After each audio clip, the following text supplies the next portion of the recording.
Izati dan juga Naufal. In this video, kami akan present to you guys apa yang ada di dalam sistem ekonomi kapitalis.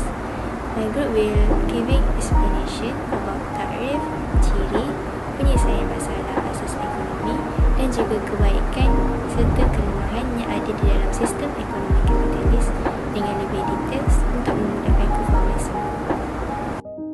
Assalamualaikum dan selamat sejahtera. Nama saya Farha Sofia binti Azhar dan hari ini saya akan menceritakan tentang sistem ekonomi kapitalis.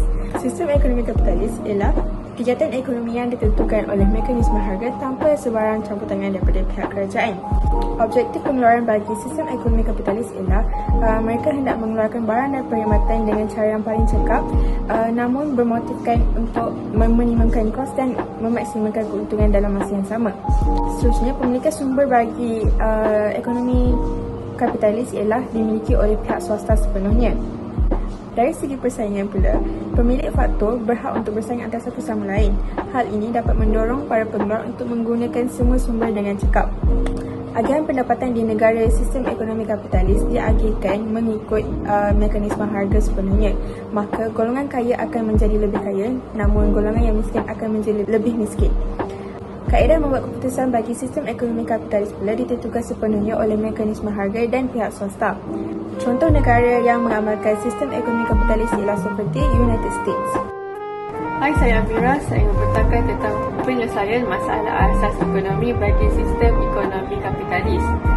Seperti yang kita pelajari, masalah asas ekonomi terbagi kepada 4, iaitu apa yang hendak dikeluarkan, berapa banyak barang harus dikeluarkan, bagaimana sesuatu barang itu harus dikeluarkan dan untuk siapa barang itu dikeluarkan.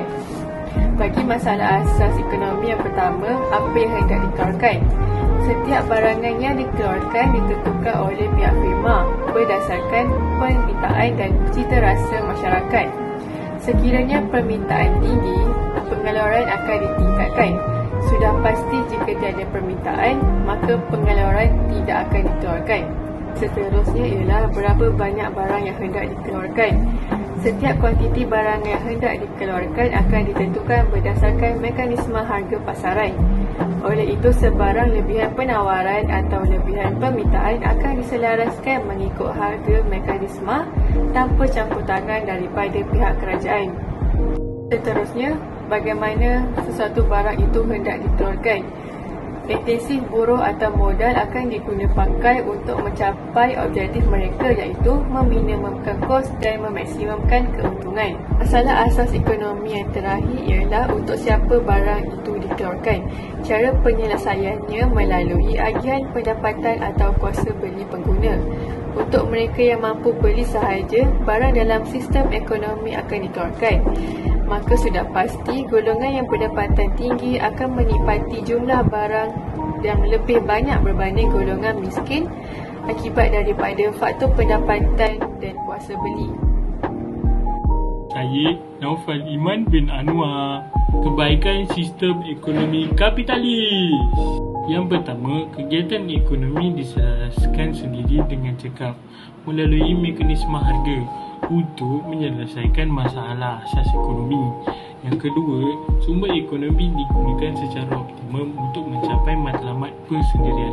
Yang ketiga pula, individu mempunyai insentif bekerja untuk memperolehi ganjaran yang maksimum kerana keuntungan adalah bergantung kepada kecekapan faktor. Yang keempat, persaingan di kalangan pengeluar menggalakkan pengeluar untuk membaiki teknik pengeluaran dan menghasilkan keluaran yang baru. Yang kelima pula, pelaburan dan perkembangan teknologi menggalakkan perkembangan ekonomi. Dan akhir sekali adalah kelemahan di dalam sistem ekonomi kapitalis. Yang pertama adalah kegiatan dalam ekonomi yang tidak stabil. Ia dipengaruhi oleh perubahan permintaan dan penawaran sehingga menyebabkan ekonomi sering menghadapi masalah inflasi apabila ekonomi melambung dan masalah pengangguran apabila ekonomi meleset.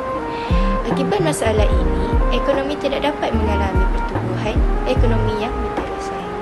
Seterusnya, agihan pendapatan yang tidak setara. Persaingan yang lebih berpihak kepada golongan yang berada telah menyebabkan jurang agihan pendapatan antara kaya dan miskin semakin besar.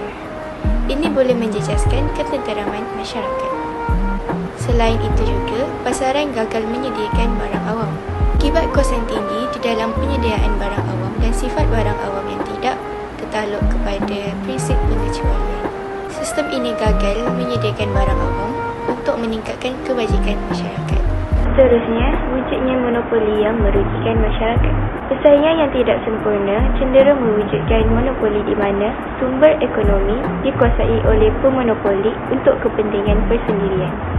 Hal ini menyebabkan kebajikan pengguna terjejas apabila firma monopoli sengaja menghadkan keluaran untuk mengenakan harga yang tinggi. Dan sekali adalah wujud masalah kesan luaran yang negatif. Aktiviti ekonomi yang mementingkan matlamat persendirian menyebabkan pelakon ekonomi mengabaikan kos sosial dan menimbulkan kesan luaran negatif yang merugikan pihak yang lain. Misalnya, tindakan pengeluar yang membuangkan sisa kimia ke dalam sungai untuk menjimatkan kos pengeluaran persendirian menyebabkan nelayan di sepanjang sungai menanggung kos hasil tangkapan ikan yang semakin mengurang. Nampaknya sampai sini sahajalah perbicaraan kami berempat tentang sistem ekonomi kapitalis ni ya. Moga-moga info yang kami berikan ini dapat menambah lagi pengetahuan korang tentang sistem ekonomi kapitalis ni. Bye, jumpa lagi.